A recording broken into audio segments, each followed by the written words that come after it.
What is up, LobotomizeGang? Is the guy.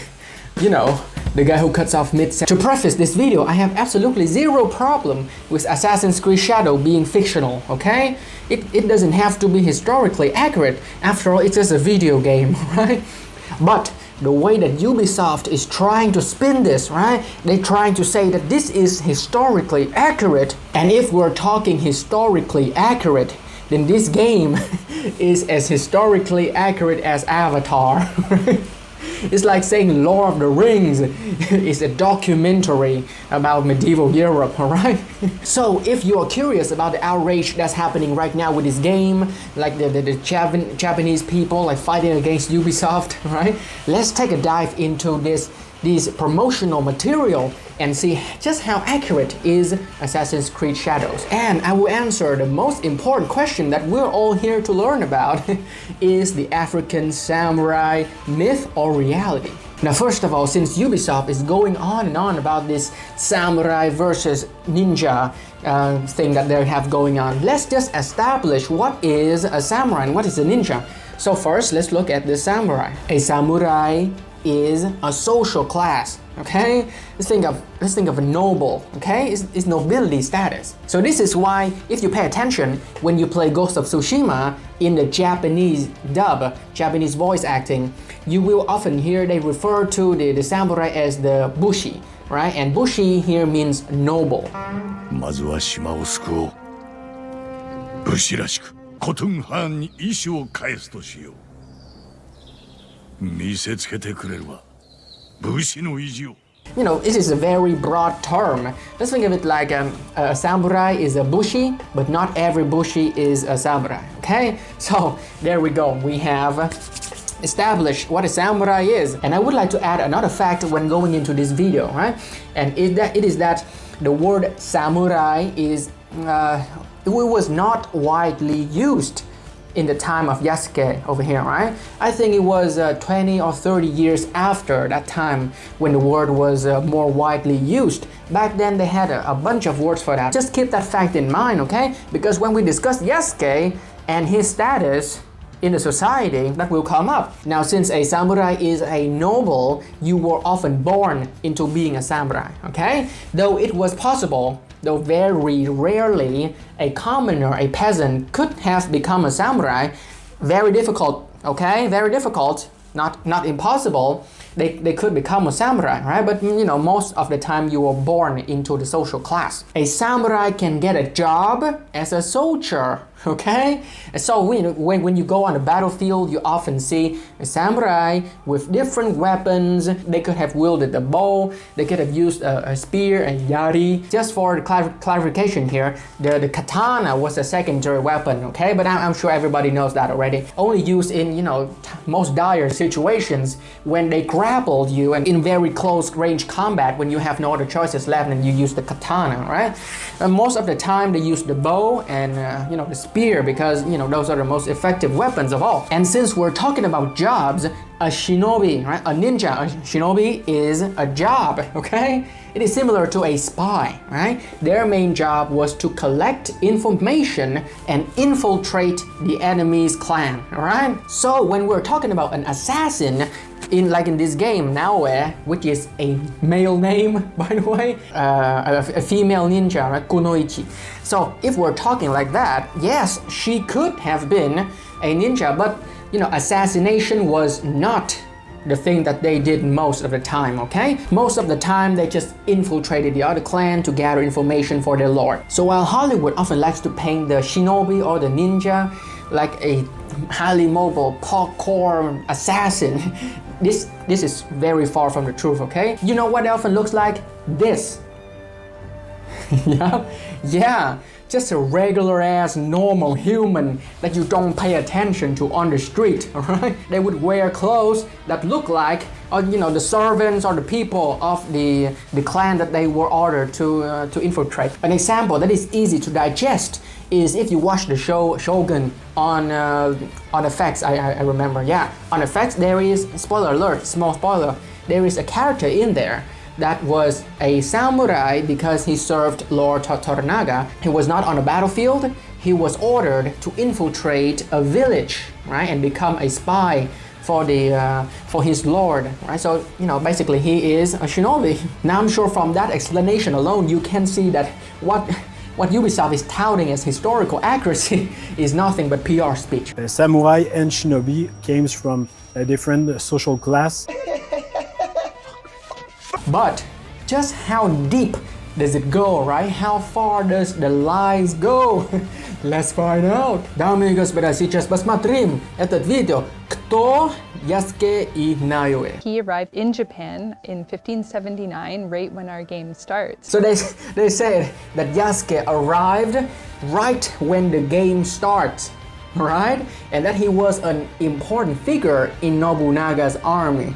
So we're supposed to believe that a random ass man from another country just comes to one of the most historically xenophobic countries in the world, which is Japan, and just become an important figure right then and there. In that same year when we have this game. You know how difficult it is? Let's just imagine, right? Like the normal ass samurai in their country, right? You know how hard it was to work your way up the ranks, man? And then Ubisoft just said, yeah, the man just traveled there. I'm going to become a big ass character now, right? That didn't happen, okay? We'll talk about the historical accuracy of Yasuke later into the video, but right now it's just fun as hell. And that he had relationships with some of the most interesting people in our setting, like Oda Nobunaga, the Portuguese, and Jesuits. They said that he had a relationship, you know, which could be true. But you know what relationship it was? It's like you see a freaking alien, right? You see a freaking strange animal you've never seen before. It is one of confusion and amazement, right? It is something strange. He was a strange, you know, strange for them, okay, at that time, right? He was big, 6'5", I think. According to the literature, he was 6'2", right? Yeah, but he could have been taller, which was very, very strange at that time, because the average Japanese citizen at that time, they were very short. I'm not racist, okay? But it's true. It would have been like an alien came to Earth and you wanted to adopt it, right? And you want him to live in your house so so he can teach you about his culture. And you know, maybe because he's big, he has alien technology, he can protect you, right? Just think of it like that, and then it's not racist. Don't cancel me. I'm dead, I'm done. When Oda came, he completely destroyed Iga. You have Yasuke and Oda that coming to destroy the shinobi. So it can kind of create this interesting tension between two characters. I've watched this part so many times in preparation for this video. I've watched over and over again.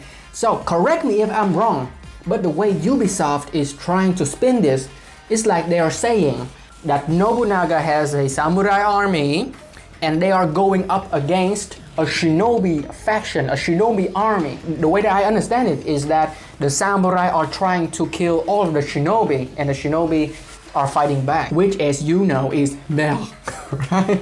I'll explain to you what it is. So this man here, Fujibayashi Nagato, he was real, right? He was a real historical figure. He was the leader of the shinobi clan for that region, okay? For the clan of Iga. Something you must know is back then, Nobunaga had many rivals, okay? And one of his rivals, his many rivals, were working with the Iga clan, the shinobi clan of Iga. So as you can rightfully understand, Nobunaga was fed up with that, alright? He took his army and tried to wipe out the Iga clan because of their support, because they were working with his rival.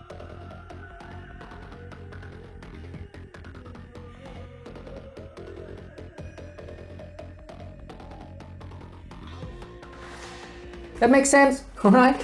So he was trying to wipe out one shinobi clan, only one, not all of the shinobi in Japan. Now listen to this part. We want the player to experience both, and we cannot squeeze both fantasy into one character because samurai and shinobi came from a different social class. They have different lives, so we cannot really mix them together. While it is possible, because they come from different provinces and serve different lords with different tactics, there's no different in perspective, all right? Because when a shinobi serves the lord, he does what he's told. That's it. The way that he goes about doing those things is entirely up to him and his training. But maybe that's what they're getting here. If they mean that the shinobi and the samurai have completely different approach to warfare as well as way of thinking, then they are talking out of their ass. A samurai, right, a soldier, brings honor to his lord by completing his task, okay? By serving the lord, by achieving victory, by any means necessary. And as we have established,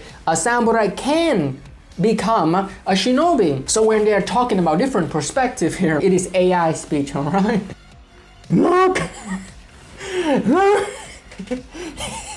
A stealthy ninja assassin walking in the middle of the road wearing a giant ass sword the size of her body on her back.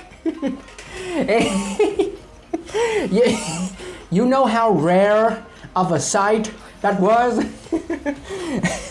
Okay, all right, now some people might say that back then peasants in Japan weren't allowed to carry weapons, but that was a further time down the line in the 19th century, I think, yeah, in the Meiji Restoration, right? Much later on, where peasants weren't allowed to carry weapons. But even like when we were talking about like the Wild West here, it was freaking rare, man, for just a peasant, a farmer, essentially, to carry a giant sword. Now, I'm gonna be honest here, okay? When I say this, I am bound to get cancelled because of what I'm about to spit, right? Which are facts, historical facts, but I'm just gonna risk it. Don't cancel me, right? Do you know the role of a woman back then in medieval Japan? Do you know the role of a woman? Now you're thinking that women back then in medieval Japan had some kind of resemblance of freedom that Western women had. Okay, I hate to break it to you, but that could have been further from the truth. Okay, that was, oh my God, it was horrible. Back then, Japanese in general, they were farmers. Okay, they had a lot of war and there were a lot of farmers. Okay, so women back then, they were farmers first and foremost, and they were delegated to household tasks. Okay, things that were not very dangerous, though there were female warriors as we have here, but it was not the norm, all right? Not every female out there is a soldier. Most often they were the daughters of some samurai, right? Of some nobleman. We're talking about like the common thing here, right? The norm. And the norm was women were delegated to household tasks. They were housekeeper. They could have been craftsmen, craftswomen. They make baskets and stuff to sell. They could have been shop assistants. They could have been courtesans. Okay, many tasks. But war, fighting, killing, murdering, slaughtering were not one of those tasks. Okay, not commonly. Don't cancel me, alright? But the one thing that females, right, the women had to expect of them, that their family expect from them was to marry a person from a good household, okay?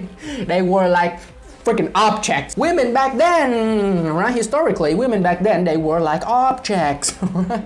They were traded, essentially. Marriage was a transaction, which is very common in Asian countries. It was the case for many Asian countries, right? Not just in Japan.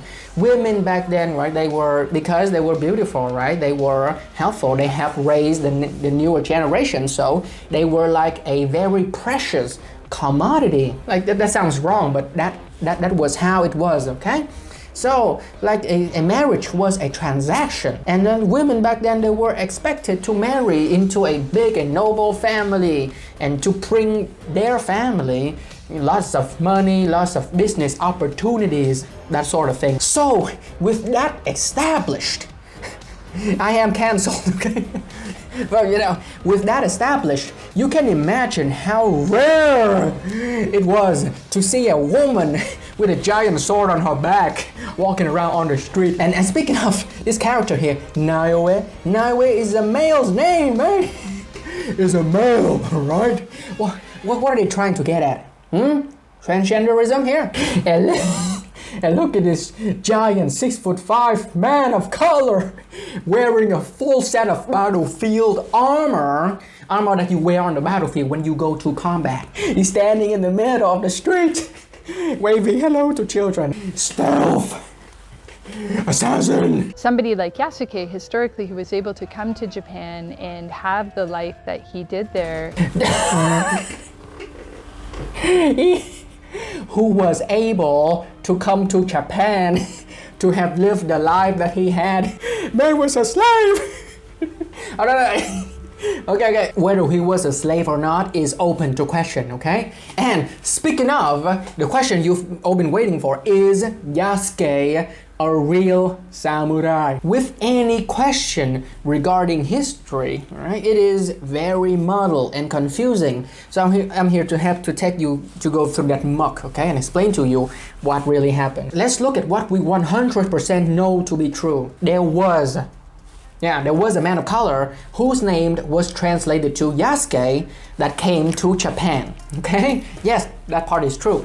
He came to Japan with the Italian priest Alessandro Valignano. And that priest was a very big figure at that time, right? He was a very good priest. Whether Yasuke was a slave or was a free man at that time is open to discussion. Maybe he was, maybe he wasn't. Now, with that established, and with that being said, and I'm sure you see where this is going, and you can do your research if you want, okay?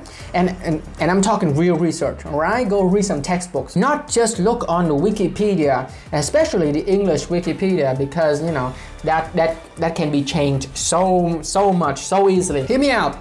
Was Yasuke a samurai? Is there any historical literature saying that Yasuke, the black man, was a samurai? No! Right? Yeah. No, okay? No. Now, this is complicated, alright? Because as I have established earlier in the video, back then we don't know, right? We don't know whether they used the word samurai or they used the word bushi to talk about the noble class. Later on in his life, Yasuke was given the status of bushi, okay? Which could have been a samurai, right? Which could have been a noble. But like I've said before, every samurai is a noble, but not all noble were samurai. So we don't know, okay? We don't know. He could have been a soldier, which was very likely. Let me take you through this, okay? Nobunaga was very interested in Yasuke as a person because of his strength, which was said to be of 10 men combined, and his demeanor because he was a very polite man. You can imagine why Nobunaga would hire him, right? Nobunaga hired Yasuke to work for him, right? To be his bodyguard, to go everywhere with him, right? To be his retainer, to carry his sword, maybe, which was an honor, by the way, yeah, to be a servant. Okay? Which could be seen in some of these artworks over here. And most importantly, he could have been a soldier in the army, okay? Which was most likely the case. So, if we're talking about was Yasuke a real-life soldier, real-life retainer, right? A real-life warrior back then, in that time, yes, he was, right? But if we're talking samurai, now, because I like to have some fun, and no matter how hard I look, I could not find the stick that was up my ass. I would like to imagine that he was a samurai. There are things that we can use to support the narrative that he was a samurai, okay? So first of all, he was given a stipend. A stipend and a place of his own. Just imagine how freaking important you have to be to have like a place of your own from the Lord Nobunaga himself. Again, I'm not saying that Yasuke was or wasn't a samurai, okay? Just that there was no text specifically saying that he was a samurai. Don't put words in my mouth, alright?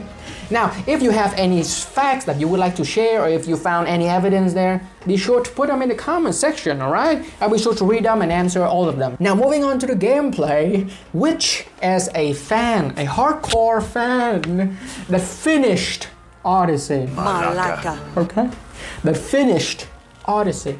I have a few things to say about this, right? You know, gameplay wise and, you know, historical wise. First of all, I like to say this game looks freaking amazing. And I'm not talking realism or anything here. This game looks freaking fantastic because not often do we have games that depict Japan in the Sengoku Jidai, Sengoku period here, you know? So I'll take what I can get. But the one thing that bugs me, that has bugged me ever since Assassin's Creed Syndicate is the assassination animation, man. God damn! You know, we had perfection in Assassin's Creed. The animations were quick, right? It felt like they had momentum. They looked so freaking amazing, man. Although they were very stylized, you know, like the quadruple assassination, right? Killing 4 people at the time. It looks freaking ridiculous, but it looked smooth and feasible. Where in the world, when we have, you know, a freaking judo throw stealthy, right? Have you ever thrown anybody on the ground? Like in judo, man, it sounds like a freaking earthquake, right? Sounds like your mom getting out of bed. They freaking butchered the assassination animation. Or every time you want to kill somebody, it's like a whole choreographed dance. There is no honor in preying on the weak. For honor, there is no honor in fighting the weak. Okay? Yes, okay? This is such a westernized idea of honor that pisses me off, especially in Ghost of Tsushima. I'll make a video talking about that later. Do you know how a soldier gains honor back then at that time in Japan? He does what he is told by his lord, okay? And that went for men and women as well, okay? You do what you are told. If your lord tells you to kill the baby, you will do it, okay? Because that brings honor to you. Your lord tells you to go to some other freaking family and murder them, you will do it, okay? There's no prey on the weak. You are weak. That is why we have so many, you know, movies, anti-samurai movies in Japan media. You know, like Harakiri, for example, like Kiru, right? Like the Twilight Samurai, if you want something easier to watch. Those movies, right? They're anti-samurai, and maybe you can understand why. Because it was brutal back then, okay? The concept of honor was different. It's different in the West, which I'll talk in depth about later. But for now, just keep that in mind, right? There's no freaking honor in not killing your enemies because they're weak, alright? Kill them!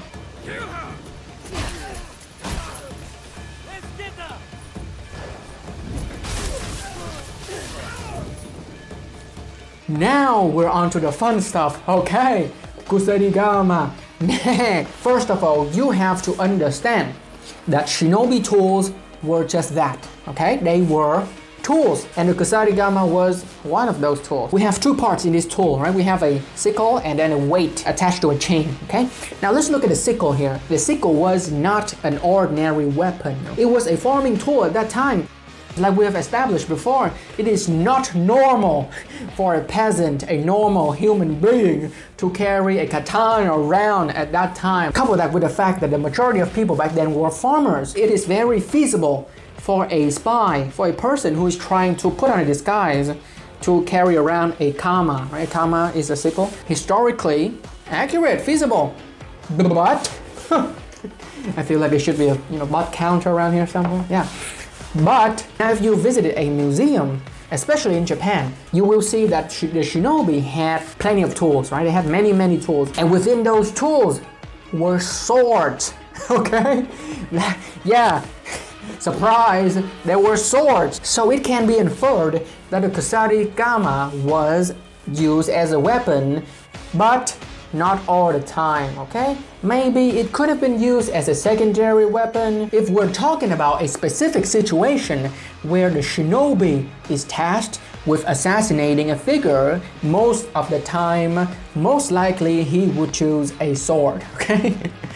No way he would choose a farming tool, alright? He would just choose a sword. It was easier to use, it was more familiar. But there's one thing that we all have to admit, whether it's historically accurate or not, is that this looks cool as hell.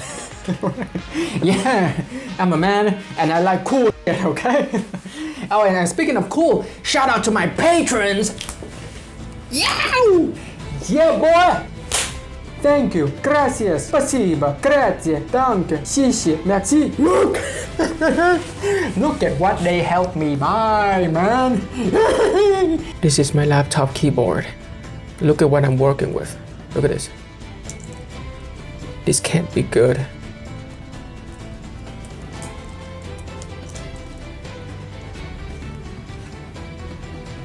This has helped me immeasurably in editing my videos faster, okay? So all of your money will most likely go into making more videos for you guys to enjoy. So subscribe and stay tuned to witness my gradual descent into insanity. If you don't, I'll put on a bomb vest, find the nearest group of men, and blow them! Wait, not like...